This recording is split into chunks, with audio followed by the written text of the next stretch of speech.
Essa é a história baseada na vida real da Dona Luzia. Das tradições opressoras do interior de Minas nos anos 50 até os dias de hoje. Aconchegue-se, pois essa narrativa promete te prender do início ao fim. Se inscreve no canal, deixa aquele like de confiança. Aqui compartilhamos relatos autênticos direto do baú de memórias dos nossos queridos idosos. Dona Luzia, estamos todos ouvidos para sua incrível trajetória. Ah, meu bem, que bom que você chegou. Vem, senta aqui pertinho. Tá bom aí? Espero que você tenha um tempinho para ouvir essa velha de 82 anos. Sabe, eu tenho tanta coisa guardada aqui dentro, um monte de história para contar. Às vezes dói lembrar, viu? Mas eu preciso botar para fora. Que alívio ter você aqui para me escutar. Foram anos que me fizeram ser quem eu sou. Me quebraram e me fizeram ficar de pé de novo. Teve dias escuros, noites que não acabavam mais. Se prepara, meu bem, não é uma história fácil de ouvir, não. Eu nasci em 1942, num fazendão no interior de Minas.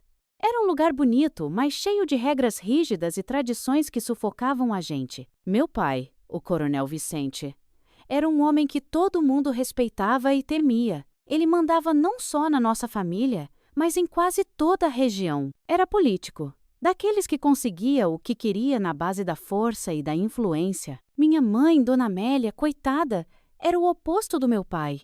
Uma mulher quieta, sempre com um ar triste nos olhos. Ela me amava muito, eu sei, mas não podia fazer muita coisa para me proteger. Às vezes, quando meu pai não estava olhando, ela me abraçava forte ou passava a mão no meu cabelo. Era o jeito dela de dizer que estava ali por mim. Eu tinha 3 irmãos mais velhos. Ricardo, o mais velho, que já era casado. Márcio, o do meio. E Sérgio, o caçula dos homens. Ricardo era o mais parecido com meu pai. Sempre sério e mandão. A esposa dele, Sandra, era uma moça calada que tinha dado a ele 2 filhos, o Guilherme e a Beatriz. Márcio e Sérgio eram iguaizinhos ao meu pai. Ignorantes, brutos, só pensavam em cavalo, gado e em mandar nos outros. Mas os filhos de Ricardo, meus sobrinhos Gui e Bia, eram minha alegria. Guilherme tinha 7 anos e a Bia 5, quando eu tinha 13. Eles adoravam vir brincar no casarão. A gente corria pelos jardins, se escondia nos quartos enormes e eu contava histórias para eles embaixo das mangueiras. Eram os únicos momentos em que eu me sentia criança de verdade. Eu era a caçula e a única menina. Papai dizia que eu era a flor da família, mas isso não significava que eu era mais bem tratada. Na verdade, as expectativas sobre mim eram ainda maiores. Eu tinha que ser a moça perfeita, educada, obediente e pronta para ser uma boa esposa. Foi em 1955, no dia em que eu completei 13 anos, que minha vida virou de cabeça para baixo. Eu estava animada, achando que ia ter uma festinha, quem sabe até um bolo. Mas, valha-me Deus, o que ganhei de presente foi um noivo. Papai me chamou no escritório dele. Lá estava um homem que eu só tinha visto de longe algumas vezes. Horácio de Almeida, um fazendeiro importante da região. Ele tinha 52 anos, o cabelo já grisalho e um olhar que me dava medo. Luzia, meu pai disse, você vai se casar com o seu Horácio. É uma grande honra para nossa família. Eu fiquei paralisada. Casar? Eu mal sabia o que isso significava direito. Olhei para minha mãe, que estava num canto da sala, os olhos cheios de lágrimas. Ela não disse nada, só abaixou a cabeça. Tentei argumentar, dizer que era muito nova, que queria estudar. Mas papai não queria saber. Isso é um acordo entre homens, menina. Vai unir nossas famílias e trazer mais poder para todos nós. De repente, a casa estava cheia de gente preparando o casamento. Costureiras fazendo meu vestido, cozinheiras planejando o banquete, meu pai recebendo visitas importantes. E eu, no meio disso tudo, me sentindo como se tivesse sido esquecida. Meus irmãos não ligavam. Para eles, era normal uma menina se casar cedo. Ricardo até me deu parabéns, como se fosse uma coisa boa. Márcio e Sérgio só falavam de quanto dinheiro e alqueires de terra a família ia ganhar com a união. Meus sobrinhos eram os únicos que pareciam entender que algo estava errado. O Gui me perguntou uma vez: Tia Luzia, por que você está triste? Não é bom casar? E a pequena Bia, com sua inocência, disse que não queria que eu fosse embora. Aquilo partiu meu coração. O dia do casamento chegou rápido demais. Era para ser o dia mais feliz da minha vida. Mas eu me sentia como se estivesse indo para o meu próprio funeral. O vestido era lindo, cheio de rendas e bordados, mas pesava como chumbo nos meus ombros. A igreja estava lotada. Parecia que a cidade inteira tinha vindo ver a filha do Coronel Vicente se casar. Quando entrei de braço dado com meu pai, vi Horácio no altar. Ele sorria, mas não era um sorriso gentil. Era o sorriso de quem tinha acabado de fechar um bom negócio. Eu repeti as palavras que o padre falou. Coloquei a aliança no dedo de Horácio e senti ele colocar uma no meu. Tudo parecia estar acontecendo com outra pessoa, não comigo. A festa depois foi grandiosa. Música, comida, dança, gente importante de todo lugar. Meu pai estava radiante, se gabando para os convidados. Minha mãe ficou num canto, quieta como sempre. Meus irmãos bebiam e riam alto. Vi meus sobrinhos de longe. Gui segurava a mão de Bia, os dois me olhando com uma mistura de confusão e tristeza. Eu queria correr até eles, abraçar e dizer que tudo ficaria bem. Mas eu sabia que não podia prometer isso. Quando a noite chegou, me levaram para o quarto. O quarto que seria meu e de Horácio. Fiquei ali sentada na cama enorme, tremendo de medo. Quando Horácio entrou, fechou a porta e veio na minha direção. Eu não consegui me mexer. Agora você é minha mulher, ele disse, com uma voz que me gelou por dentro. Vem aqui perto, vou tirar seu vestido e te dar um banho. Eu não tinha escolha, só obedeci. Não vou contar os detalhes daquela noite. Só posso dizer que eu deixei de ser uma menina e fui forçada a ser mulher. Quando finalmente fiquei sozinha, chorei até não ter mais lágrimas. Chorei pela minha infância perdida, pelos sonhos que eu tinha e que agora pareciam impossíveis. Chorei de medo do futuro que me esperava. Os dias que se seguiram ao casamento foram um pesadelo para mim. Horácio não era um homem gentil nem paciente. Ele esperava que eu fosse uma esposa de verdade, mesmo eu sendo só uma menina. Entre quatro paredes, ele me fazia passar por coisas que eu nem entendia direito. Eu tremia só de ouvir os passos dele, se aproximando do quarto. Se eu reclamava ou chorava, ele ficava furioso. Você é minha mulher agora, ele dizia. Tem que me obedecer em tudo. E quando eu tentava resistir, ele ameaçava. Se não fizer o que eu quero, vai dormir com os porcos no chiqueiro. No começo, achei que era só uma ameaça para me assustar. Mas uma noite, depois que eu me recusei a fazer o que ele queria, pois era um pedido absurdo e degradante, que vi nos olhos dele uma raiva que me gelou até os ossos. Ele me agarrou pelo braço e me arrastou para fora. Me jogou no chiqueiro e trancou a porta. Quem sabe assim você aprende a ser uma boa esposa? Ele gritou. Passei a noite toda lá, pelada, na lama, tremendo de frio e medo, o cheiro horrível me deixando enjoada. De manhã, quando ele abriu a porta, eu estava suja e chorando. Achei que aquilo seria o suficiente. Mas ele me levou para dentro, me deu banho e me fez fazer o que me recusei, na base de gritos. Quem manda aqui sou eu. Eu imagino a sua raiva me ouvindo, meu bem. Eu tenho raiva só de contar. Mas acredite ou não, essa não foi a última vez.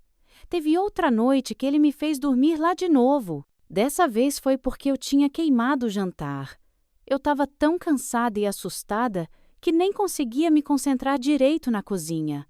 Quando ele viu a comida queimada, ficou vermelho de raiva. Pro chiqueiro, ele disse. E lá fui eu de novo. Pelo menos desta vez eu estava de roupas. Depois dessas 2 noites, eu aprendi a nunca mais reclamar ou desobedecer. Fazia tudo o que ele queria, por mais que dosse, por mais nojo que eu sentisse. Era isso o chiqueiro, e eu não aguentava mais aquele lugar. Pedia para Deus me salvar. O Horácio sempre queria namorar comigo, fosse a hora que fosse. Ele dizia que mulher tinha que servir o marido. Até quando eu estava naqueles dias, ele não me dava paz. O tempo foi passando, e eu fui ficando cada vez mais triste e calada. Tinha dias que eu mal conseguia levantar da cama, mas não tinha escolha. Tinha que cuidar da casa, fazer as coisas que Horácio exigia. Foi nessa época que eu comecei a sentir umas coisas estranhas, enjoos, tonturas. No começo achei que estava doente, mas logo descobri que estava grávida. Tinha acabado de fazer 15 anos. Fiquei com tanto medo. Como ia cuidar de um bebê? Mas por incrível que pareça, a gravidez me deu um pouco de paz. Horácio ficou mais calmo, não me forçava tanto. Acho que tinha medo de machucar o bebê. Em 1957, nasceu minha filha, Fernanda. Foi a primeira vez desde o casamento que eu senti um pouco de alegria. Quando peguei aquela bebezinha no colo, senti um amor que não sabia que existia. Prometi para mim mesma que ia proteger ela, que não ia deixar ninguém fazer com ela o que fizeram comigo. Cuidar da Fernanda me dava um propósito. Horácio não ligava muito para ela. Dizia que menina não servia para nada. Isso me deixava triste, mas pelo menos ele não se metia muito. Eu podia passar horas com minha filha, cantando, brincando, esquecendo um pouco da vida difícil que levava. Ela mamava bastante. Era risonha minha princesa. Mas a paz não durou muito. Logo, Horácio começou a exigir outro filho. E lá fui eu, de novo ser obrigada a fazer coisas que não queria. Em 1959, quando eu tinha 17 anos, nasceu meu filho, Leonardo. Horácio ficou todo orgulhoso, finalmente tinha seu varão. Fazia festa para os amigos, mostrava o menino para todo mundo. Comigo e com a Fernanda, ele quase não ligava. Eu amava meus 2 filhos de igual. Para mim não importava se era menino ou menina. Eram meus bebês, minha razão de viver. Cuidava deles com todo o carinho que podia, tentando compensar a falta de amor do pai. Eu carregava dentro de mim medo constante do meu Leonardo ser igual ao Horácio, já que meus irmãos eram iguais ao meu pai. A vida seguia assim. Então, quando foi em 1960, quando eu tinha 18 anos, aconteceu algo que mudou minha vida de novo. Numa tarde quente de verão, Horácio estava na varanda bebendo como sempre. De repente ele caiu da cadeira, agarrando o peito. Corri para ajudar. Chamei os empregados que vi de longe cuidando do gado, mas não adiantou. Quando o médico chegou, já era tarde demais. Horácio tinha morrido de um ataque do coração. Não vou mentir para você. Quando me dei conta que ele tinha mesmo morrido, senti um alívio tão grande que até me senti culpada. Era como se um peso enorme tivesse saído das minhas costas. Pela primeira vez em anos, eu podia respirar sem medo. Sei que não é bonito falar assim, mas era verdade. Aquele homem tinha feito da minha vida um inferno desde os meus 13 anos. Mas logo percebi que a morte de Horácio não significava que meus problemas tinham acabado. De repente, eu era viúva, com 2 filhos pequenos para criar, e dona de um monte de coisas que não sabia nem por onde começar a cuidar. O testamento de Horácio me deixou o casarão e boa parte das terras. Era uma herança e tanto. Tudo que o velho tinha era da família dele há gerações. O casarão era uma construção linda do século XIX, daquelas que a gente só vê em filme. Tinha 25 cômodos, todos decorados com móveis caros e objetos antigos. Os jardins eram de tirar o fôlego, cheios de flores e árvores centenárias. Nos primeiros dias, eu ficava andando por aqueles corredores enormes, mal acreditando que tudo aquilo era meu agora. Não posso negar, eu estava muito feliz. Imaginei as crianças maiores correndo por lá. Eram muitos sonhos e planos que eu fazia na minha cabeça, mas a felicidade durou pouco. Logo comecei a perceber o tamanho da encrenca que tinha caído no meu colo. Eu não sabia nada de administrar terras, de cuidar de empregados, de lidar com dinheiro. Na verdade, eu mal sabia ler e escrever direito. E para piorar, nem tinha esfriado o corpo de Horácio direito e já começou a confusão. Os 3 filhos mais velhos dele, do primeiro casamento, apareceram querendo sua parte da herança. Eles eram bem mais velhos que eu. O mais novo devia ter uns 30 anos. Olhavam para mim como se eu fosse uma intrusa, uma aproveitadora. A batalha legal começou assim que o testamento foi aberto. Os filhos de Horácio não perderam tempo. Contrataram os melhores advogados da região e começaram a contestar tudo. Diziam que eu era jovem demais, que não tinha capacidade de administrar as propriedades, que Horácio não estava em seu juízo perfeito quando fez o testamento. Cada dia era uma nova acusação, um novo papel para assinar, uma nova audiência no fórum. Eu estava completamente perdida. Nunca tinha posto os pés num tribunal antes. Mal sabia o que significavam metade das palavras que os advogados usavam. Toda vez que chegava uma intimação, meu coração disparava. Tinha medo de perder tudo, de ficar na rua com meus filhos pequenos. Foi nesse momento, quando eu achava que não tinha mais esperança, que conheci o Gabriel. Ele era um advogado recém-formado, cheio de ideias e vontade de fazer a diferença. Ouviu falar do meu caso e se ofereceu para me ajudar. No começo, confesso que fiquei com um pé atrás. Já tinha visto tanto homem querendo se aproveitar de mim que era difícil acreditar que alguém pudesse querer ajudar sem segundas intenções. Mas o Gabriel era diferente de todos os homens que eu já tinha conhecido. Ele me tratava com respeito, me explicava as coisas com paciência. Não ria das minhas perguntas, por mais bobas que fossem. Aos poucos fui baixando a guarda e começando a confiar nele. Os filhos de Horácio não facilitavam nada. Usavam de todos os truques sujos que podiam. Espalharam boatos na cidade de que eu tinha dado um jeito de matar o Horácio para ficar com a herança. Tentaram subornar testemunhas, ameaçaram pessoas próximas a mim. Teve uma vez que até tentaram me intimidar diretamente, me encurralando na saída do fórum. Se o Gabriel não tivesse aparecido naquela hora, não sei o que teria acontecido. Mas apesar de toda a pressão, a gente não desistiu. Gabriel ia juntando provas, construindo nosso caso. Me ensinou a me portar no tribunal, a não cair nas armadilhas que os outros advogados armavam. Aos poucos fui ganhando confiança, aprendendo a me defender. A batalha legal se arrastou por quase 2 anos. Quando finalmente chegou o dia da sentença final, eu estava um caco de nervosa.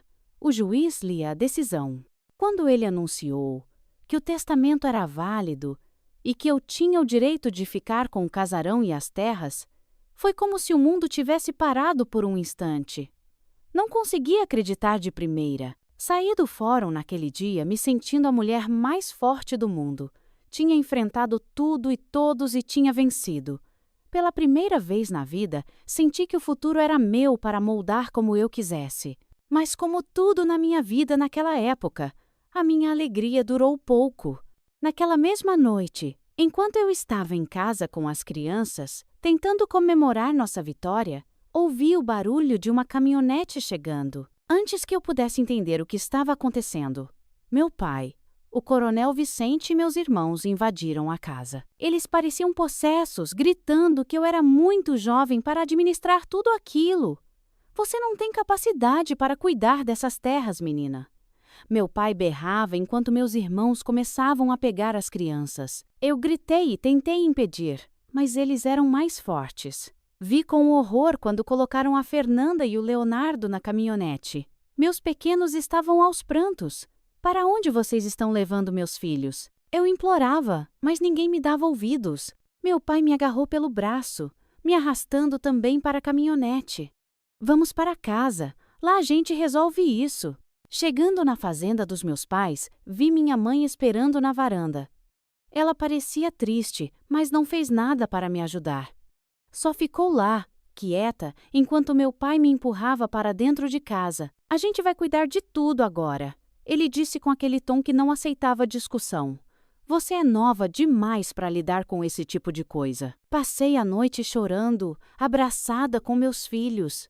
Não entendia como minha própria família podia fazer isso comigo. Na manhã seguinte, para minha surpresa, Gabriel apareceu na fazenda. Ele chegou com uma pasta debaixo do braço, dizendo para o meu pai que tinha uns documentos que eu precisava assinar, coisas que tinham ficado pendentes do processo. Meu pai não gostou muito da ideia, mas como era algo oficial, acabou deixando Gabriel falar comigo. Fomos para o antigo escritório do meu avô, um cômodo mais afastado da sala. Assim que a porta fechou, vi que o Gabriel estava agitado, preocupado. Luzia, ele disse baixinho, olhando para a porta para ter certeza que ninguém estava ouvindo. Não tem documento nenhum para assinar. Eu vim aqui te avisar. Descobri algo que você precisa saber. Ele se aproximou mais, falando quase num sussurro. Seu pai fez um acordo com os filhos do Horácio. Eles vão vender tudo e dividir o dinheiro. Já que o juiz não deu a herança para eles, acharam outro jeito de pegar o que queriam. Senti o sangue gelar nas veias. Não podia acreditar no que estava ouvindo. Gabriel continuou. Eles estão usando a influência do seu pai e a pressão da família para te forçar a vender. Seu pai está dizendo para todo mundo que você não tem experiência para administrar os bens, que é melhor vender tudo. Fiquei sem chão. Todo aquele esforço, toda aquela luta no tribunal, e agora meu próprio pai estava entregando tudo para os filhos do Horácio? E ainda pegar uma parte para ele? Que desaforo! Mas como eles podem fazer isso? Perguntei desesperada com a notícia. A herança é minha. O juiz decidiu. Eu sou maior de idade. Eles não podem me obrigar. Gabriel balançou a cabeça frustrado. Legalmente, eles não podem te obrigar, mas na prática, com a pressão da família e a influência do seu pai na região. Naquele momento, entendi o tamanho da traição. Minha própria família tinha se voltado contra mim, tudo por causa de dinheiro e poder.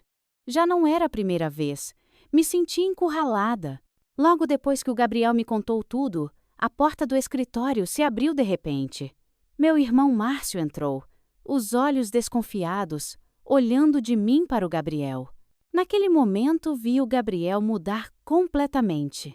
Em um piscar de olhos, ele voltou a ser o advogado formal, fechando a maleta com calma.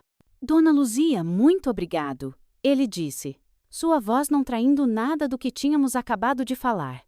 Qualquer coisa eu retorno para finalizar a papelada. Fiquei impressionada com como ele disfarçou bem. Se eu não soubesse o que tinha acabado de acontecer, juraria que era só uma visita de rotina do meu advogado. Márcio ficou parado na porta, observando enquanto Gabriel se despedia educadamente e saía. Tentei manter minha expressão neutra, mas por dentro, meu coração estava disparado. Assim que o Gabriel foi embora, senti um vazio enorme. Ele era o único que realmente estava do meu lado, o único que se importava com o que eu queria. Vendo ele ir embora, me senti mais sozinha do que nunca. Márcio ficou me encarando, como se tentasse adivinhar o que tinha acontecido ali. Mas eu não ia dar o braço a torcer. Ergui o queixo e saí do escritório, passando direto por ele. O que o Gabriel tinha me dito naquele dia no escritório do meu avô se provou verdadeiro mais rápido do que eu imaginava. Não tinha passado nem uma semana quando meu pai, o Coronel Vicente, entrou no quarto onde eu estava com as crianças, carregando uma pasta cheia de papéis. Luzia, ele disse com aquela voz autoritária, preciso que você assine esses documentos. Eu já sabia o que era. Meu coração começou a bater forte. As mãos ficaram geladas. Que documentos, pai? Perguntei, tentando ganhar tempo. Ele jogou os papéis na mesinha da cabeceira. É a venda do casarão e das terras. Já acertei tudo com os compradores, só falta sua assinatura. Olhei para os papéis e senti como se o chão tivesse sumido debaixo dos meus pés. Era tudo o que eu tinha lutado para conseguir. Tudo o que o juiz tinha dito que era meu por direito. Mas, pai, eu tentei argumentar. O juiz disse que era meu. É a herança que o Horácio deixou para mim e para os meus filhos. Como é que o senhor pode vender? Eu não quero vender. Quero morar lá com as crianças. Falei, tentando parecer esperta e decidida. O Coronel Vicente bateu a mão na mesa, me fazendo pular de susto. Fernanda, que estava brincando no chão, começou a chorar. Não me venha com essa conversa de juiz! Ele gritou. Você é uma menina que mal saiu das fraldas. Não tem capacidade de cuidar de terra nenhuma. Eu estou fazendo isso para o seu próprio bem. Eu peguei a Fernanda no colo, tentando acalmar ela. Leonardo, mesmo pequeno, olhava assustado para o avô. Pai, eu não vou assinar, eu disse de novo, tentando soar mais corajosa do que me sentia. Essa herança é o futuro dos meus filhos. Não vou abrir mão disso. Foi aí que vi nos olhos dele um brilho que me deu medo. Ele se inclinou para mim e disse baixinho: Se você não assinar, Luzia, eu vou mandar seus filhos para um colégio interno, lá na Europa. Você só vai ver eles de novo quando completarem 18 anos. Senti como se tivessem jogado um balde de água gelada em mim. O senhor não pode fazer isso, eu falei, a voz tremendo. Posso sim, ele respondeu, frio. Sou o avô deles. Posso dizer que você não tem condições de criar essas crianças. Quem você acha que as autoridades vão ouvir? Uma viúva de 19 anos ou um coronel respeitado? Nesse momento, entendi que estava encurralada. Olhei para Fernanda no meu colo, para o Leonardo sentado na cama. Eram meus bebês, minha razão de viver. Só de pensar em ficar longe deles por anos. Era uma dor que eu não podia nem imaginar. E meu pai não era homem apenas de ameaças. Se ele disse, era certo de que faria. Com o coração partido, peguei a caneta que meu pai me oferecia. Cada assinatura naqueles papéis era como se eu tivesse arrancando um pedaço de mim. Quando terminei, me senti vazia, derrotada. O pai pegou os papéis, satisfeito. Você fez a coisa certa, menina. Pode deixar que eu cuido de tudo agora. E foi assim que, num piscar de olhos, perdi tudo que tinha lutado tanto para conseguir. O casarão, as terras, a chance de dar um futuro melhor para os meus filhos. Tudo tinha ido embora com aquelas assinaturas. Nos dias que se seguiram, vi meu pai tomando controle de tudo. Ele administrava o dinheiro da venda como se fosse dele, decidindo onde e como gastar. Você é jovem demais para lidar com tanto dinheiro, Luzia. Ele dizia sempre que eu tentava questionar. Deixa que eu cuido disso para você. Me vi de repente de volta à estaca zero. Era como se eu tivesse voltado no tempo para antes de me casar com Horácio. Estava de novo sob o controle opressivo do meu pai, só que agora com 2 crianças pequenas para criar. A diferença é que agora eu conhecia o gosto da liberdade. Sabia como era ter controle da própria vida. E isso tornava tudo ainda mais difícil de suportar. Minha mãe, Dona Amélia, tentava me confortar do jeito dela. Às vezes, quando meu pai não estava por perto, ela vinha para o meu quarto, sentava na beirada da cama e segurava minha mão. A gente conversava sobre as crianças, e era só isso. Ela nunca tomou partido a meu favor. Vai ficar tudo bem, minha filha, ela dizia baixinho. Seu pai só quer o melhor para você e para as crianças. Mas eu via nos olhos dela que nem ela mesma acreditava nisso. Dona Amélia tinha passado a vida inteira se submetendo às vontades do meu pai. Ela sabia melhor do que ninguém como era viver sob o controle dele. Mãe, eu perguntei uma vez. A senhora nunca pensou em ir embora daqui, em dizer não para o pai? Ela deu um sorriso triste. Ah, minha filha, mulher como a gente não tem esse luxo. A gente aprende a sobreviver do jeito que dá. Aquelas palavras me partiam o coração. Eu não queria aquela vida para mim, não queria aquilo para os meus filhos. Mas o que eu podia fazer?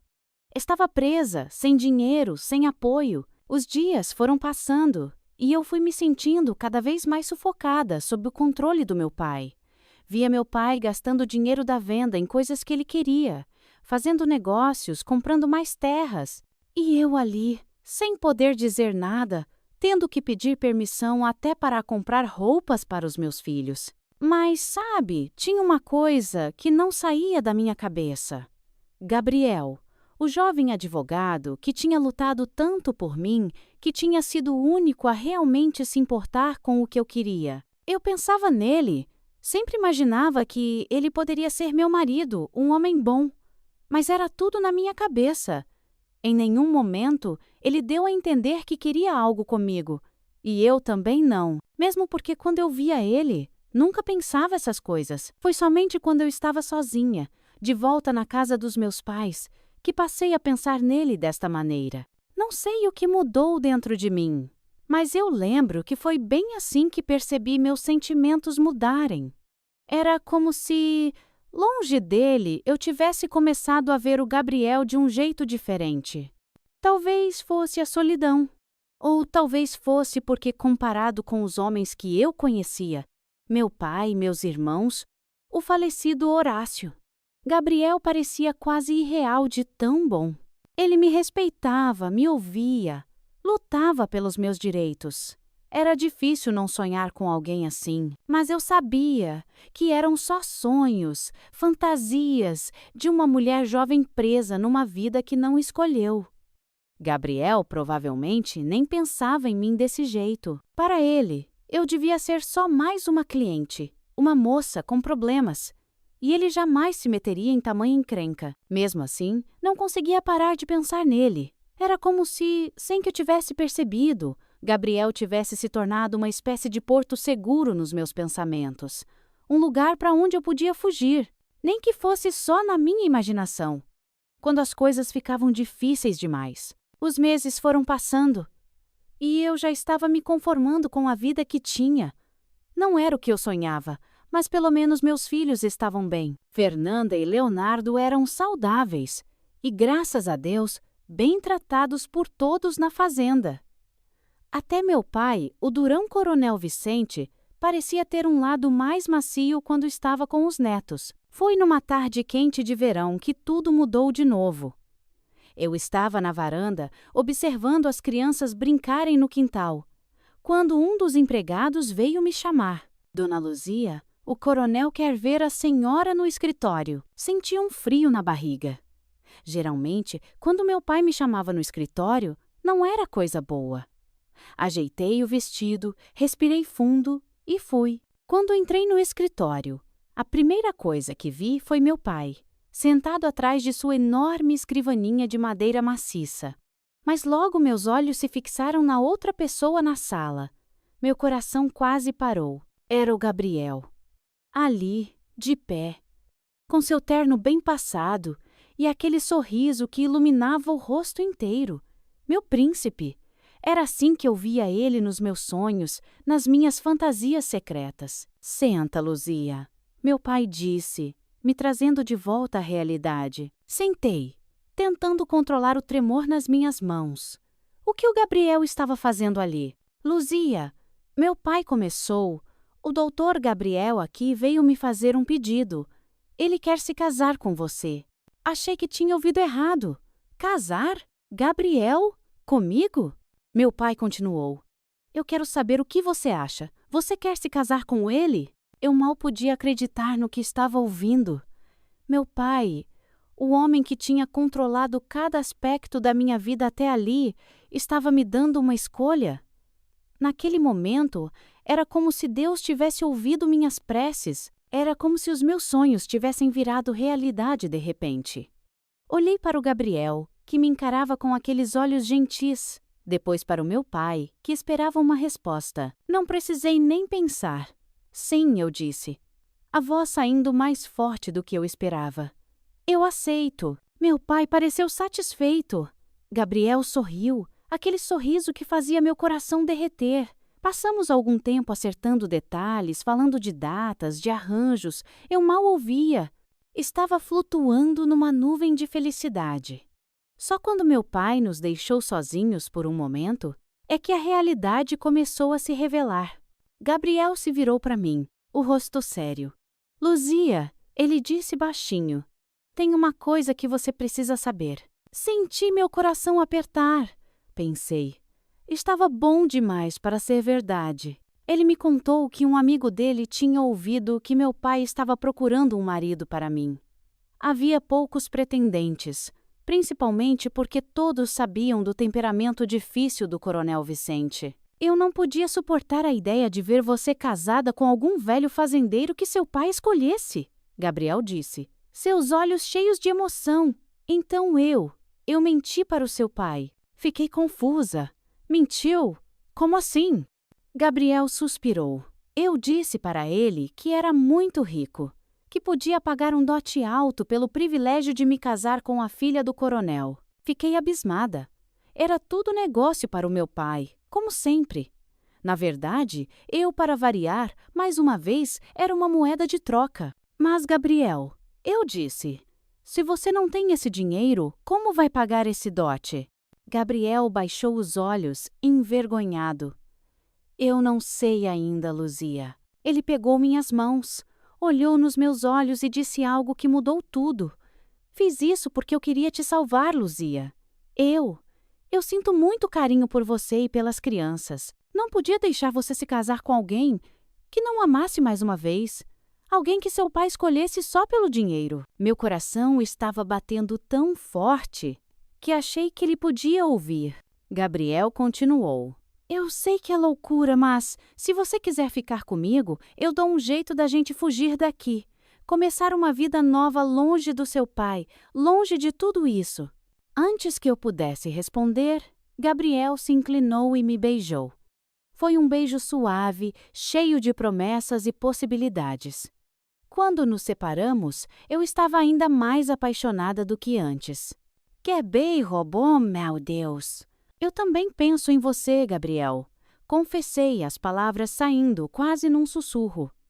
Eu aceito tudo o que você quiser. Naquele momento, era como se o mundo inteiro tivesse desaparecido. Só existíamos eu e o Gabriel, e a promessa de um futuro juntos. Mas a realidade logo se impôs. Ouvimos passos se aproximando e nos afastamos rapidamente. Meu pai entrou de volta no escritório, ainda falando sobre arranjos e planos. Nos dias que se seguiram, a fazenda virou um alvoroço. Meu pai anunciou o noivado com toda a pompa que conseguiu reunir. Para ele, era uma grande vitória. Sua filha viúva se casando com um advogado rico e respeitado. Gabriel ganhou a permissão de me visitar quase todos os dias, sempre sob o olhar vigilante da minha mãe ou de alguma criada. Mas conseguíamos trocar olhares, toques discretos, palavras sussurradas. Numa dessas visitas, ele me passou um bilhete escondido, que eu li assim que tive a oportunidade. Com as mãos tremendo, abri o papel dobrado. Nele, com a letra apressada de Gabriel, estava escrito: Esteja na frente do portão, com as crianças às 11 da noite. Vou buscar vocês. Meu coração disparou. Era isso. Nossa chance de fuga, de liberdade. Passei o resto do dia aflita. Cada vez que olhava para o relógio, o tempo parecia não passar. Quando finalmente a noite chegou, esperei todo mundo ir dormir. Com o coração na boca, arrumei uma pequena trouxa com algumas roupas nossas e os nossos documentos que não podia deixar para trás. Acordei a Fernanda. Vamos fazer uma viagem, minha filha. Sussurrei enquanto agasalhava. Tadinha, ela não queria saber não. Só queria dormir, mas não tinha como eu levar ela no colo. Meu plano era levar o Leonardo no colo, mais as 2 sacolas. Não tinha outro jeito. Acabei convencendo ela. Saímos sem fazer nenhum barulho. O portão era longe. Tive que andar bastante. Meus braços quase caindo. Acabei me enrolando por causa da Fernanda. Ah, minha filha, foi um sufoco danado. Já passava da meia-noite quando chegamos lá, viu? Eu olhei para os lados e cadê o homem? Não tinha uma viva alma. Na mesma hora me deu um negócio. Comecei a chorar que nem criança. A Fernanda, coitadinha, não entendia nada. Ficava perguntando o que estava acontecendo. Aí, graças a Deus, ouvi um assobio de longe. Apertei os olhos para enxergar melhor no escuro e lá estava ele, o Gabriel. O carro estava escondido no mato, quase não dava para ver. De repente, ele acendeu aqueles faróis. Misericórdia, que alívio! O homem pulou do carro que nem um raio e veio ajudar a gente. Ligeiro, ligeiro, ele ficava falando, olhando para os lados que nem bicho acuado. Foi tudo muito rápido, viu? Partimos na escuridão da noite, deixando para trás a única vida que eu conhecia. As crianças foram dormindo no banco de trás. Eu alternava entre olhar para elas e para a estrada à frente, incerta do que nos aguardava. Depois de algumas horas de viagem, chegamos a uma cidadezinha tranquila. Gabriel dirigiu até uma casa simples nos arredores, com um jardim bem cuidado na frente.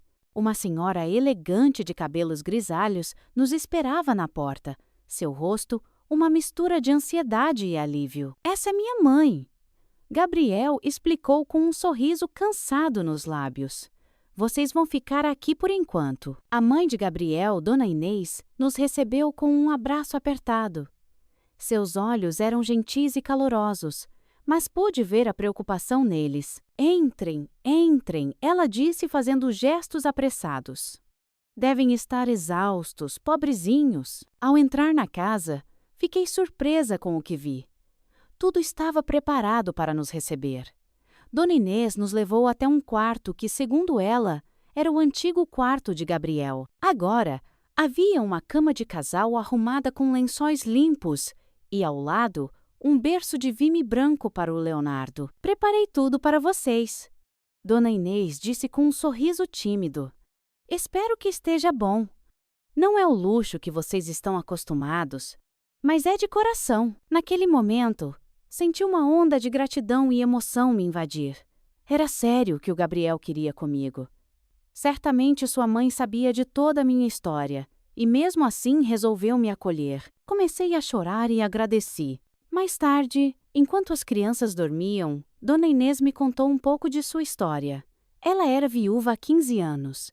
Seu marido, Otávio, pai de Gabriel, também tinha sido advogado. Morreu de tuberculose, quando Gabriel era apenas um rapaz. Pude ver o orgulho nos olhos dela quando falava do filho, de como ele tinha seguido os passos do pai. Naquela primeira noite, Gabriel não quis dormir no mesmo quarto que nós. Vamos nos casar primeiro, ele disse, com um sorriso tímido. Admirei sua honra e respeito, mesmo naquela situação complicada. Nos dias que se seguiram, conheci os irmãos de Gabriel. O mais velho, Felipe, era médico e morava na casa ao lado com a esposa Daniela e seus 2 filhos, Rafael e Júlia. A irmã do meio, Patrícia, era professora e vivia algumas ruas abaixo com o marido Rodrigo e a filha Larissa. Eles vinham nos visitar com frequência, trazendo comida, roupas para as crianças e palavras de conforto. Todos sabiam nossa história. Eram boas pessoas, acolhedoras, mas percebi que estavam receosos com nossa situação. Os olhares preocupados e as conversas sussurradas não me escapavam. Uma noite, uns 3 dias após nossa chegada, ouvi uma discussão acalorada na cozinha. Me aproximei silenciosamente da porta e escutei. Você tá maluco, Gabriel? Era a voz de Felipe, o irmão mais velho. Ela é filha de coronel. Você tem noção do risco que tá correndo com tanta mulher neste mundo? Eu amo ela, Gabriel respondeu com uma firmeza que me aqueceu o coração. E aquelas crianças também. Não podia deixar eles naquela situação. E seu futuro como advogado? Ouvi Patrícia perguntar, a preocupação evidente em sua voz. Se o coronel descobrir, você pode perder tudo. Senti um aperto no peito. Não tinha me dado conta do quanto Gabriel estava arriscando por mim, por nós. Sua carreira, sua reputação, tudo estava em jogo. Mas Gabriel parecia determinado. Algumas coisas são mais importantes que uma carreira, ele disse. Eu não podia ficar parado vendo a Luzia e as crianças sofrerem. Voltei para o quarto com o coração pesado, mas cheio de amor e gratidão por Gabriel. Uma semana depois de nossa chegada, para minha surpresa e alegria, Gabriel anunciou que nos casaríamos. Foi uma cerimônia simples no cartório da cidade, com apenas a família dele presente. Dona Inês chorava de emoção, enquanto Felipe e Patrícia, apesar das preocupações, nos abraçaram com genuína felicidade. As crianças estavam radiantes. Fernanda, com seu vestidinho branco, não parava de sorrir, enquanto Leonardo, no colo de Dona Inês, batia palminha sem entender muito bem o que acontecia. Os primos, Rafael, Júlia e Larissa, tinham se tornado grandes amigos dos meus filhos e estavam tão animados quanto eles. Após a cerimônia, Dona Inês insistiu em ficar com as crianças para que pudéssemos ter nossa lua de mel. Vão, vão, ela disse, empurrando a gente para fora de casa. Aproveitem esse momento de vocês. Gabriel me levou para um pequeno hotel na cidade vizinha. Quando ficamos sozinhos no quarto, senti um nervosismo imenso. Gabriel se aproximou de mim com uma ternura que me desarmou completamente. Luzia, ele disse segurando minhas mãos. Eu te amo. Prometo fazer você feliz pelo resto da nossa vida. Aquela noite foi maravilhosa. Pela primeira vez, entendi o que era realmente ser amada. Gabriel foi gentil, carinhoso, paciente. Cada toque, cada beijo era cheio de amor e respeito. Me senti verdadeiramente mulher, verdadeiramente amada. Deitada nos braços dele depois, me permiti sonhar com o futuro. Um futuro onde eu seria feliz, onde meus filhos cresceriam amados e livres. Um futuro ao lado desse homem maravilhoso que tinha arriscado tudo por mim.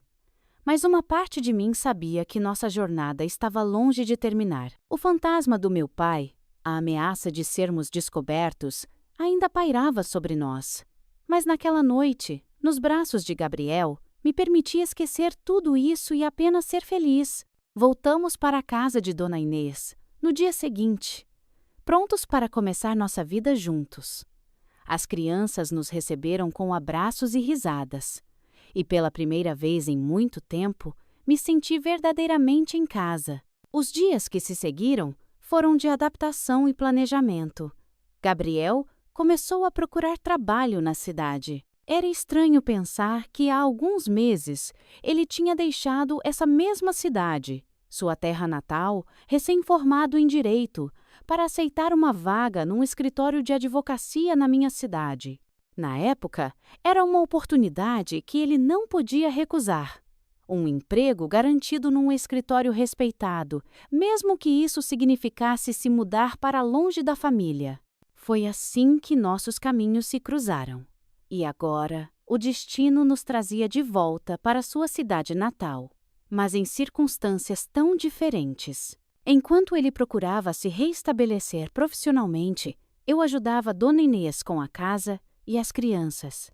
Aos poucos, íamos construindo nossa nova vida, um dia de cada vez. Eu já começava a sonhar com um futuro tranquilo, longe das sombras do passado.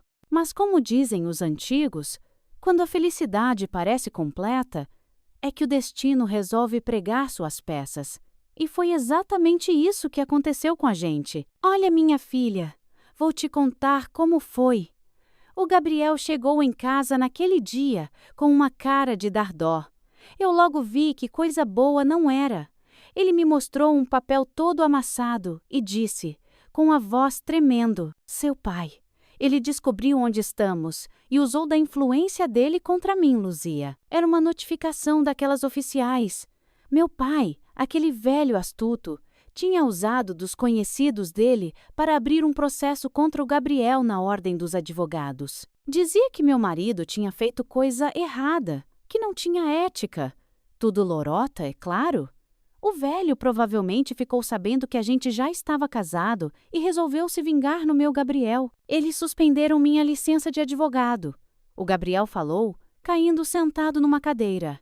Dizem que é só por um tempo, mas com seu pai metido no meio, fiquei sem chão, minha filha. Todo o esforço do Gabriel, tudo o que ele tinha lutado na vida, estava se desfazendo por minha causa. A gente volta, eu falei desesperada. Eu explico para o meu pai, digo que a culpa foi minha. O Gabriel pegou minha mão balançando a cabeça. Não, Luzia.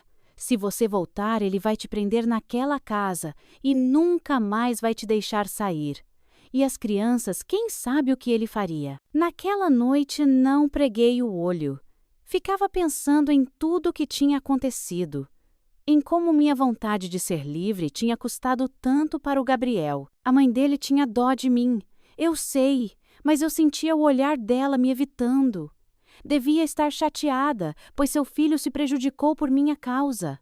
Eu não sabia onde enfiar a minha cara. Olha, minha filha, depois daquele dia terrível, A gente ficou meio perdido, sem saber direito o que fazer. Mas Deus é bom e não abandona seus filhos. Um dia, o Gabriel chegou em casa com uma novidade. Mãe, lembra do seu Osvaldo, o dono da marcenaria? Então ele está precisando de alguém para ajudar com a papelada, contratos e essas coisas. Me ofereceu o trabalho. Não era advocacia, mas pelo menos era um começo. O Gabriel aceitou na hora. Não pagava muito, mas dava para a gente ir se virando. Ele saía cedo e voltava à noite cansado, mas sempre com um sorriso no rosto. Um dia de cada vez ele dizia: "Foi nessa época que eu descobri que estava grávida. Fiquei com vergonha na casa da sogra. Mais uma criança, mas que nada." O Gabriel ficou tão feliz que acabei me animando também. Quando contei para a dona Inês que ela ia ser avó, pensei que ela fosse ficar brava, mas foi o contrário. Parece que a notícia amoleceu o coração dela. De repente, ela começou a me tratar diferente, com mais carinho. Era como se aquele bebê tivesse criado uma ponte entre nós duas. "Vai ser o primeiro neto do meu Gabriel", ela dizia, toda orgulhosa, e começou a fazer de tudo para me agradar. Fazia aqueles pratos gostosos que o Gabriel tanto falava, me dava conselhos sobre a gravidez, até se oferecia para cuidar da Fernanda e do Leonardo quando eu estava muito cansada. Sabe, minha filha, o que vou dizer agora é difícil para mim de admitir. Mas Dona Inês era como uma mãe para mim. Uma mãe que sempre sonhei ter, pois a minha nunca fez nada disso por mim. Sempre teve as oportunidades, mas nunca fez nada. As crianças, graças a Deus, estavam se adaptando bem. No começo foi difícil, coitadinhos. Tudo novo, escola, mas logo fizeram novas amizades. A Fernanda, sempre tagarela, já estava popular na escola. O Leonardo demorou um pouquinho mais, mas acabou se enturmando também. O tempo foi passando e a barriga crescendo. O Gabriel, mesmo cansado do trabalho, sempre arrumava um tempinho para conversar com o bebê na minha barriga. "Vai ser advogado que nem o pai", ele dizia brincando. Quando nossa Clarinha nasceu, parecia que o sol tinha entrado na nossa casa. Tão pequenininha, mas já dona do pedaço. O Gabriel não cabia em si de tanta felicidade. E Dona Inês, nossa, passava o dia mimando a gente, ajudando com o bebê, fazendo comida, cuidando das crianças. Foi nessa época que apareceu na nossa porta o Dr. Mário, um advogado velho, amigo do pai do Gabriel. Ele tinha ouvido falar da nossa situação e veio oferecer ajuda. "Seu pai era um homem íntegro, Gabriel", ele disse. "Não posso ver o filho dele sendo injustiçado desse jeito. Foi como se Deus tivesse mandado um anjo, minha filha." O Dr. Mário começou a movimentar os contatos dele, junto com outros amigos do falecido pai do Gabriel. Eles reabriram o caso, apresentaram provas de que as acusações eram falsas, mostraram o caráter do Gabriel. Foram 2 anos de luta, minha filha. 2 anos de ansiedade, de esperança misturada com medo. Mas o Gabriel não desistiu. Estudava à noite depois do trabalho na marcenaria. Nos fins de semana, ia conversar com o Dr. Mário, preparar a defesa. E quando a gente menos esperava, chegou a notícia. Tinham devolvido a licença para o Gabriel. Ave Maria, que alegria! A gente chorou, riu, se abraçou. As crianças não entendiam direito o que estava acontecendo, mas ficaram felizes porque a gente estava feliz. A gente descobriu que tinha mais gente do nosso lado do que imaginava. A família do Gabriel, que no começo estava com medo, acabou sendo o nosso maior apoio. Os amigos do pai dele, que nem conheciam a gente direito, se juntaram para nos ajudar. Até alguns clientes antigos do Gabriel vieram oferecer trabalho quando souberam que ele tinha recuperado a licença. Claro que nem tudo ficou perfeito de uma hora para outra. A gente ainda tinha muita estrada pela frente. O Gabriel ia ter que reconstruir a carreira dele praticamente do zero. Apesar de tudo que passamos, eu e o Gabriel conseguimos construir uma família linda. Além da Fernanda e do Leonardo, que já vieram comigo daquela vida antiga, Tivemos mais 3 filhos: a Clara, o Lucas e o Vinícius. Com o tempo, a gente conseguiu juntar um dinheirinho e comprou uma casa, não muito longe da dona Inês, minha sogra. Era uma casinha simples, mas era nossa. Pagávamos por mês, mas cada prestação era uma vitória. Dava para ir a pé visitar a dona Inês, que ficava toda contente de ter os netos por perto. Eu me dediquei à casa e aos filhos. Não era uma vida de luxo, mas era cheia de amor. O Gabriel trabalhava duro no escritório de advocacia que ele abriu, e aos poucos foi recuperando a reputação. As crianças cresceram, estudaram, se formaram. A gente não tinha muito, mas nunca faltou o principal. Dos meus pais e da minha família antiga, nunca mais tive notícia. No começo doía, mas com o tempo a gente aprende a viver com as cicatrizes, sabe?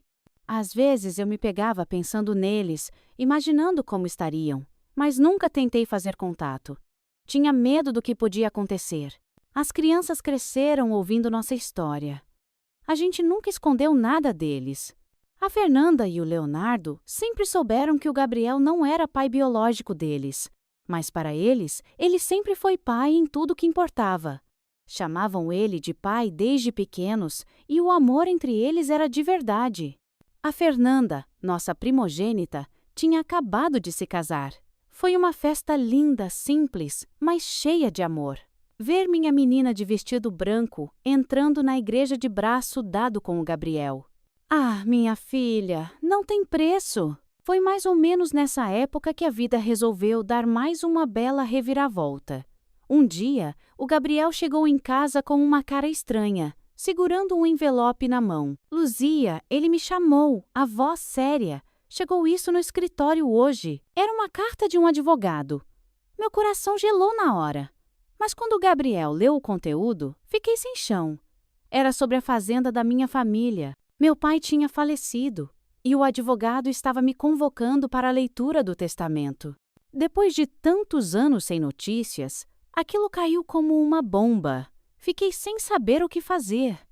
Parte de mim queria ignorar aquela carta, seguir com a vida como se nada tivesse acontecido. Mas outra parte queria saber, queria entender, queria fechar esse capítulo da minha vida.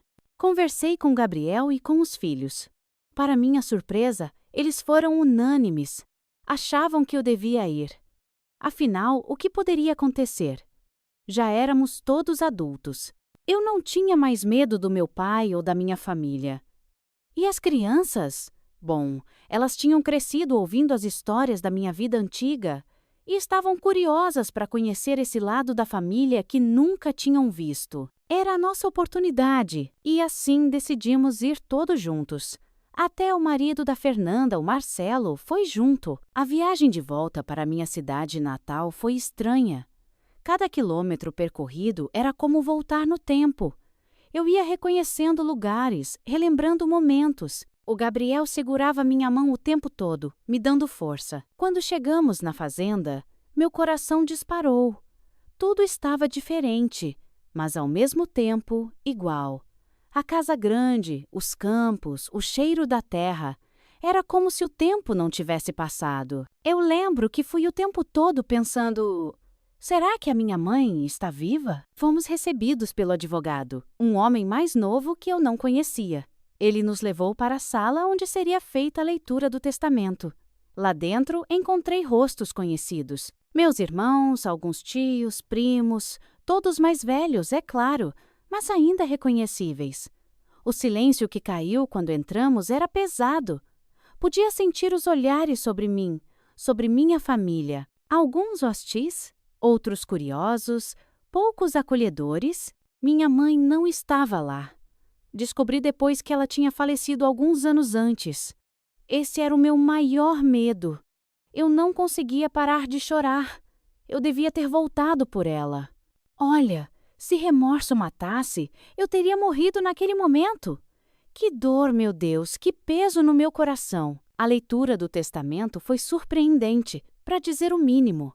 Meu pai, aquele homem duro que eu conheci, parecia ter mudado completamente nos seus últimos anos. O advogado leu as palavras dele com uma voz solene, e cada frase era como uma revelação para mim. Depois, conversando com meus irmãos, fiquei sabendo que essa mudança começou após a perda da minha mãe. A morte dela parece ter amolecido o coração do meu pai, feito ele repensar muita coisa. E então veio a parte que mais me chocou. O pai sabia de tudo, o tempo inteiro. Ele sabia onde eu estava, sabia dos meus filhos, da minha vida nova, e nunca fez nada para nos prejudicar, apesar daquele episódio com o Gabriel. Meu irmão mais velho me contou, com lágrimas nos olhos, que meu pai teve várias chances de nos causar mal ao longo dos anos. Ele sabia onde a gente morava. Sabia do escritório do Gabriel. Mas, surpreendentemente, ele decidiu não fazer nada. Ele dizia que você tinha escolhido seu caminho. Meu irmão falou. No testamento, meu pai reconhecia os erros do passado. As palavras dele eram claras e diretas, sem rodeios. Ele pedia perdão pela forma como tinha me tratado, pela dureza, pela falta de compreensão. Falava do arrependimento que carregou por anos, do desejo de fazer as pazes que nunca teve coragem de realizar em vida. Meu coração quase parou quando ele mencionou o Gabriel. Aquele advogadozinho, ele disse, teve a ousadia de desafiar um coronel. Enfrentou-me, um velho teimoso e poderoso para ficar com minha filha. No fim, ele provou ter mais coragem que muito homem por aí. E então veio a parte que ninguém esperava. Meu pai tinha me deixado uma parte considerável da herança. O advogado pigarreou antes de ler essa parte, como se até ele estivesse surpreso com o conteúdo. Para Luzia e seus filhos, dizia o documento: deixo a parte sul da Fazenda Bom Retiro, incluindo a casa de hóspedes e os 500 hectares adjacentes. O advogado fez uma pausa e então continuou.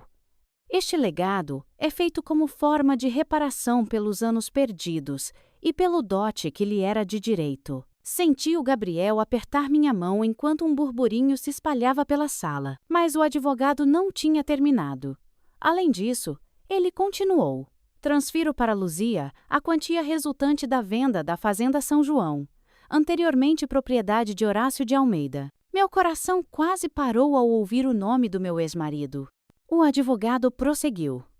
Esta quantia, conforme detalhado no anexo financeiro, representa o valor parcial da venda, dividido com os demais herdeiros, com os devidos juros acumulados nos últimos 30 anos. Eu entendi que era a minha parte da venda do casarão e das terras que o pai vendeu e dividiu com os 3 filhos do Horácio. Fiquei sem fôlego. Era mais dinheiro do que eu jamais tinha imaginado ver na vida. No testamento, meu pai explicava que estava me devolvendo o que era meu por direito. Sei que nada pode compensar o tempo perdido, dizia o testamento, mas espero que isto possa dar a você e aos seus filhos a segurança e as oportunidades que eu, em minha teimosia e orgulho, neguei a vocês no passado. Olhei para os meus filhos, para o Gabriel, todos com os olhos arregalados de espanto. Não era só o valor material, que já era impressionante por si só. Era o reconhecimento, a admissão dos erros, a tentativa de fazer as pazes, mesmo que tardiamente. O burburinho na sala foi imediato. Meus irmãos pareciam chocados, alguns tios indignados, mas eu não sabia o que sentir. Era uma mistura de alívio, tristeza, raiva e, de alguma forma, gratidão. Saímos dali com mais perguntas do que respostas. Nos dias que se seguiram, enquanto resolvíamos a papelada, fui aos poucos reconectando com algumas pessoas da família. Alguns ainda estavam magoados, outros estavam felizes em me ver. Ah, minha filha, vou te contar como foi depois que a gente voltou para casa. Ave Maria, que loucura! A gente chegou 2 dias depois, ricos de repente. Você precisava ver a cara da família do Gabriel, coitados. Nem acreditavam no que estava acontecendo. A dona Inês, minha sogra, ficou boquiaberta quando contamos tudo. Olha só, de uma hora para outra eu tinha uma fazenda e um dinheirão que nem sabia contar direito. Sabe, a gente nunca passou fome, graças a Deus. O Gabriel sempre deu um jeito de botar comida na mesa. mesmo quando as coisas estavam apertadas. Mas agora, Jesus era dinheiro que não acabava mais. Te confesso uma coisa, eu nunca esperei nenhum tostão furado do meu velho pai. Esse homem só me tirou a vida toda. Achei que tinha sido deserdada faz tempo. Quando ouvi o testamento, quase caí para trás. Bom, mas a gente sentou e pensou direitinho no que ia fazer com todo aquele dinheiro. Primeira coisa foi comprar nossa casa grande, aquela que a gente sempre sonhou. Ah, que alegria! Contratei uma diarista também. Não queria empregada fixa, não. Sei lá, não me sinto bem com gente estranha perambulando pela casa todo santo dia. Me diga você, se tivesse a oportunidade de ter uma pessoa te ajudando, contrataria uma diarista ou uma empregada doméstica? Sabe o que mais a gente fez? Eu e o Gabriel fomos fazer nossa lua de mel de verdade. Dessas que a gente viaja longe e passa dias fora de casa.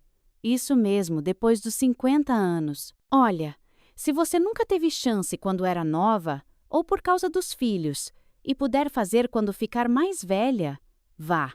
É uma beleza. Faz um bem danado para a rotina do casal. Os anos foram passando, os filhos cresceram, vieram os netos. Hoje tenho até bisnetos, veja só. Uma família grande e feliz, graças a Deus. A vida tá bem diferente agora, com toda essa tecnologia. Tenho 2 bisnetos que são youtubers famosos. Acredita? Eu mesma tenho meu celular, sem mexer direitinho. Mas, sabe, minha filha, o que me dá uma tristeza danada? Meu Gabriel, que se foi faz 8 anos. Ah, como aquele homem faz falta! Às vezes acordo de noite e estico o braço procurando ele na cama. Eu sempre vou dizer que ele era meu príncipe. Afinal de contas, ele me resgatou do castelo do vilão, não é mesmo? A gente passou tanta coisa junto, construiu tudo do zero. Às vezes me pego pensando nele, naquele sorriso bonito, no jeito carinhoso que ele tinha. Lembro como se fosse hoje o dia que a gente voltou para casa, depois de receber a herança. O Gabriel, sempre sensato, disse: Luzia, vamos com calma. Esse dinheiro é uma bênção, mas temos que usar com juízo. E foi o que fizemos. A gente ajudou os filhos, claro. A Fernanda, que já estava casada e vivia em um apartamento alugado, pôde finalmente comprar a casa própria. O Leonardo usou uma parte para abrir o negócio dele. A Clara, o Lucas e o Vinícius ainda estavam estudando, então a gente guardou uma boa quantia para a faculdade deles. O tempo foi passando. Os netos foram chegando. Que alegria ver a família crescer. Cada nascimento era uma festa. A gente fazia questão de ajudar os filhos com os bebês. Comprava de tudo. Ah, e as festas de Natal? Era uma loucura. A casa ficava cheia, de neto correndo para todo lado. O Gabriel vestia de Papai Noel, distribuía presente. Tinha comida que não acabava mais. A mesa ficava farta que sovendo. Ah, minha filha, deixa eu te contar uma coisa que me deixou o coração quentinho. Com esse dinheirão todo, a gente pôde ajudar um monte de gente, viu? Tinha a dona Cida, nossa vizinha de anos. Coitada. Tava passando um perrengue danado. O marido dela tinha perdido o emprego. E o filho mais novo, o Pedrinho, precisava de uns remédios caros. Um dia, eu vi a dona Cida chorando escondido no quintal. Fui lá, perguntei o que estava acontecendo. Ela, sem jeito, me contou da situação. Na mesma hora, falei para o Gabriel, vamos dar uma força para eles. A gente pagou os remédios do Pedrinho, ajudou com as contas atrasadas e até arrumou um emprego para o marido dela na fazenda que a gente tinha herdado. Eles alugaram essa casa deles ali da cidade e viraram nossos caseiros de confiança. Ave Maria, você precisava ver a alegria daquela família. A dona Cida chorava, mas agora era de felicidade. E não parou por aí não. Tinha o seu Osvaldo, o sapateiro da esquina. O homem estava quase fechando a lojinha dele porque o aluguel tinha aumentado demais. A gente comprou o ponto para ele. Agora, seu Osvaldo trabalha sem se preocupar com o aluguel. E ainda ensina o ofício para os jovens do bairro. Essa profissão está escassa hoje em dia. É um trabalho muito importante, passar adiante os conhecimentos de sapateiro. Ah, e a escolinha do bairro? estava caindo aos pedaços. Juntamos uma turma, fizemos uma vaquinha. A gente entrou com a maior parte, claro, e reformamos tudo. Ficou uma belezinha. As crianças agora têm até uma biblioteca novinha. Sabe, minha filha, poder ajudar os outros assim, não tem dinheiro no mundo que pague. Ver o sorriso no rosto das pessoas, saber que a gente fez diferença na vida delas, isso sim é que é riqueza de verdade. O Gabriel sempre dizia: Luzia, a gente recebeu essa bênção para multiplicar. E era isso que a gente fazia, multiplicava a alegria. Olha só, minha filha, falando em sabedoria de vida, você sabia que temos num livrinho com receitas de chás? Pois é, 100 chás das avós para diversos males. Tem de tudo ali, desde chazinho para dor de barriga até para acalmar os nervos. Se você quiser dar uma olhadinha, o link tá logo aí no primeiro comentário fixado do vídeo, viu? E por falar em conselhos de quem já viveu muito, sabe o que mais? Abrimos um novo canal só para dar uns conselhos para casais. Afinal de contas, depois de tantos anos de casada, a gente aprende umas coisinhas ou outras. É que nem dizia minha sogra, casamento é que nem uma plantinha, precisa de cuidado todo dia. Se você tiver interesse, vai aparecer um vídeo aqui na tela para você acessar o novo canal. Bom, minha querida, que Deus abençoe você e sua família. Fiquem com Ele, viu?